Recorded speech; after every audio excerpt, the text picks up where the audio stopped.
What's up, YouTube?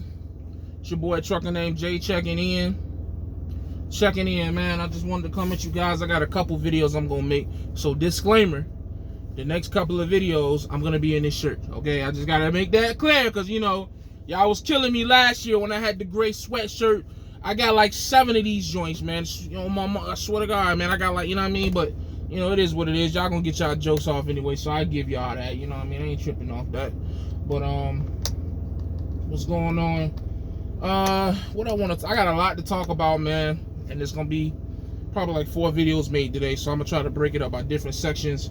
I still want to talk to you guys about the loading and unloading process of a tanker as far as butane. I want to talk to you about I-68 and the back roads in PA.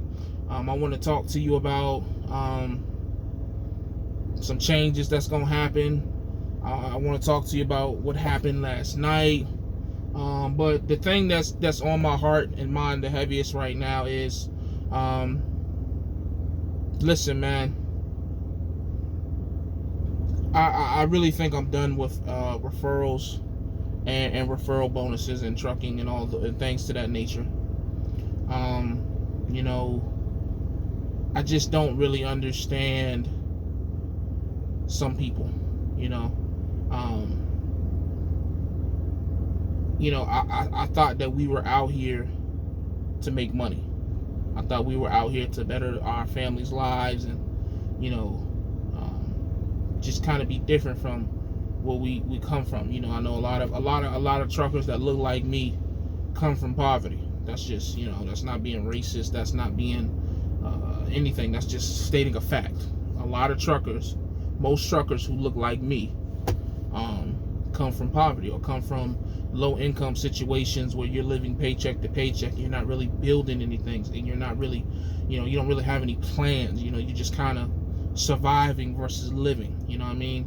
And so me being me, when I first discovered trucking, was introduced to and started making may not be considered a lot of money to other truck drivers, but to the people in my area and me, you know, what I consider was a good amount of money. You know, started making, you know, $700, $800 a week at Trans Am, and then eventually getting to a point I was making over $1,000 a week at Swift, you know, and you know, eventually getting to a point where at Swift I topped out at over $2,000, you know, and then took a pay cut but went back down to Great Wide and was making 15, 16, and then, you know, left Great Wide, went back to Swift, and was kind of bouncing back and forth between Swift and Great Wide, but I was staying in between $1,000 and $1,500, and then finally leaving Swift that last time and coming to NBI and making $1,500 to $1,800 a week before taxes. You know what I'm saying?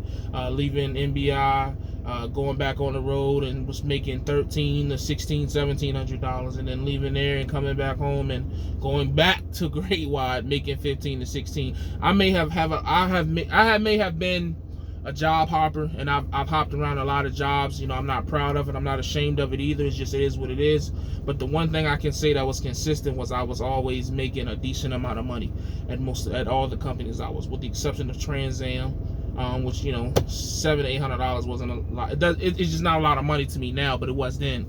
And Abilene, but Abilene was because of me, you know. But we'll get to that later.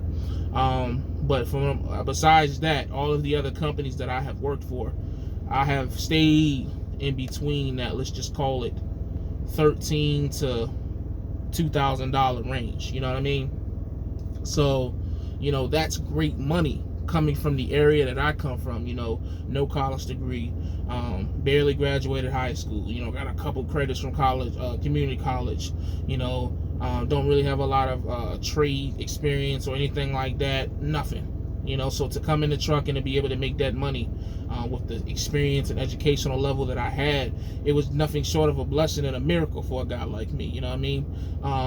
And to come from where I come from. So, you know, I always have promoted trucking to a lot of the people back home in my area, man, just really trying to get them to understand, like, hey, you know, I understand you like working at the shipyard. I understand you like working in your warehouse. I understand you like these other jobs in call centers and God knows what else. But hey, there's more money out here to be made. There's an opportunity to really do some damage and really change your family's life and change your perception of happiness and money. You know what I mean? And, you know, I'm just learning that you just can't with some people, man, you just can't help them, man. You can't show them, you can't change their ways, and everybody, like I say, my man said it in my Instagram, everybody likes the idea of having money, but not everyone likes the idea of working to get that money. You know what I'm saying? And I'll say I was like that at one point. When I went to Abilene, man, I was the laziest that I've ever been in my trucking career. And I went there, I was referred, and I got in there because of Party Hard. He put his name connected to me. And I went out there, man, I was lazy. I didn't want to do anything. I would go home on the weekends, wouldn't want to come back out. Just wanted to go home, get some pussy, play the game, and drink beer, on the weekends, and be late to my loads on Monday. I was terrible there, what I'm saying? And I know that, probably fucked up me and Party Hard's relationship, business-wise anyways, a lot, but, I'll eat that, and I say all that to say, referrals I just don't believe in them anymore, man. I just don't. Because when you recommend a job, a trucking job to somebody, you have to understand that this person isn't you. This person isn't going to do everything that you're going to do. So this company may be perfect for me because I'm willing to do this and do that, but that person may not be willing to do that. So them coming to a company based off of it being a perfect fit for you may be the worst thing that they could ever do. You know what I'm saying? And I just experienced that, man. Out here pulling this butane. I had a guy that came out, and he got hired. Not trying to be cocky or anything like that, but he got hired off of the strength of me. There was a more qualified applicants that applied, and when he called and he told the dude that he came through me, which he found out about the gig when I promoted it on my live feed. My boss was like, okay, because he coming through you, I'm gonna bring him on. I'm gonna bring him on. I'm gonna give him opportunity, and we're gonna make this money. And I said, okay, cool. And I was thinking, we all was gonna come out here, we was gonna do what we gotta do, and we're gonna get to this money. But I don't know what happened. I don't know if it was the 3 weeks having to be in the hole. I don't know if it was the tickets we got that scared him. I don't know if it was, driving these back road and hills. I honestly don't know. I tried to reach out to him, but he didn't return my text message, so I'm not gonna babysit anybody. But it's just like, damn, dude, like, we only been out here for a week. Technically, we only been in PA since Wednesday. You know what I'm saying? So I'm just having a hard time understanding how somebody could just up and quit a situation that quick, just like that. I mean, I know I'm a job hopper, so I'm the last one to speak on anybody else, but all the jobs that I quit, I mean, I won't in the first week. I mean, you haven't even gotten a paycheck, and it's just, I was really struggling with it this morning, because I really vouched for this dude, man. You know what I'm saying? And I believe that, he was going to do good work. He told me the amount of money he wanted to make.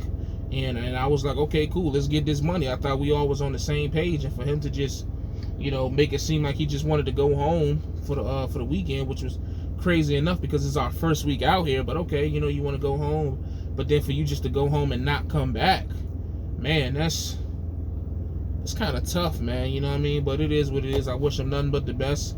I hope that he found a better situation for him and his family. But as far as my end of it, man, nothing personal, business wise, I'll never do that again. He messed it up for anybody else. He messed that up. He killed that.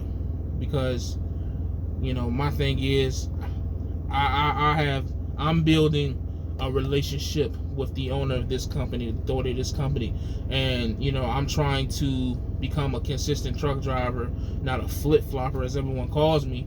And for someone else to come in here and off my word, and so be so connected to me and then leave that quickly, it looks bad on me, man. And I'm just trying to get away from that stigma of flip-flopping and hip-hopping and jumping around and trucking, man. I'm trying to get away from that. So, but I just can't see me referring nobody again, man. Nobody's gonna come out here and match my energy. Nobody's gonna come out here and want to hustle. Like, I'm ready to stay out until Thanksgiving or Christmas. You know what I'm saying? Originally I was gonna stay out for 8 weeks, but now, I'm thinking about staying out till Christmas, like for 11 weeks or something like that. 11, 12 weeks or whatever, and I'm ready to do that shit, man, because I'm ready. I'm hungry. I need this money. Hungry as far as finances go. For the people who gonna make a fat joke out of that, whatever, eat a dick. But yeah, man, I'm hungry for this money, man, and I just, with the other guy, Will and Tony, that energy was matched, but with him, it just wasn't. It just never was matched, man. So it just kind of sucks, man. Like I said, you try to, and I've had it happen with people back home, man. I tried to, get some people to go to CDL school. I've even given some people money to go to CDL school, and they never went to the school, and I never got my money back. You know what I mean? So it's just, I've always been raised to help people as much as I can, and I'm just learning, man, that you just gotta make sure you just gotta take care of yourself, man. I'm gonna continue to do my YouTube videos and try to help people through that. Through my experience, maybe they'll learn something. But as far as directly trying to put somebody on, and I'm cool on that, man. Like, unless it's just got to be somebody who I can feel that energy and the energy is matched, I'm just not gonna keep putting myself out there and connecting myself with these people who say they want something but aren't ready to do the things needed to get what they want. Because I can guarantee you, man, you ain't gonna find nothing paying just as much as what we about to get paid. I've been looking. Unless you're gonna do touching some boxes, lease a truck, or just do some other type of specialized shit. But just a regular trucking job, you're not gonna make this type of money, man. We about to be out here making damn near $2,000 a week. You know what I'm saying? And I mean, like, you know what I'm saying? I mean, maybe it was the fact that we started off doing one load every other day that scared him off. I don't know, man. I have no idea. But like I said, man, I wish dude the best. Maybe he found something that was so fucking great that he couldn't pass up on, and that's what it was. But either way, man, that's it for me. I'm not helping people no more. I'm not gonna say I'm not helping people. I'm not putting nobody on. Yeah, I know my company is, so if you want to reach out and try to find a gig like that, but I can tell you now, we are hiring, but I think Corn already got some people lined up, so the same people that he passed up on for dude, you know what I'm saying? So hopefully they stay at least a week. But it is what it is, man. I'm not gonna get into that petty shit, but that's just kind of fucked up, man. That's fucked up. I mean, no matter how you want to slice it, dice it, look at it, that's fucked up. So, but it is what it is, man. As always, stay safe, stay positive, stay productive, man. God Family Trucking. And remember, take care of your hustle, and your hustle will take care of you, man. Unless you only stay for a week. You can't do too much for a week. What do you want me to say, man? Goddamn.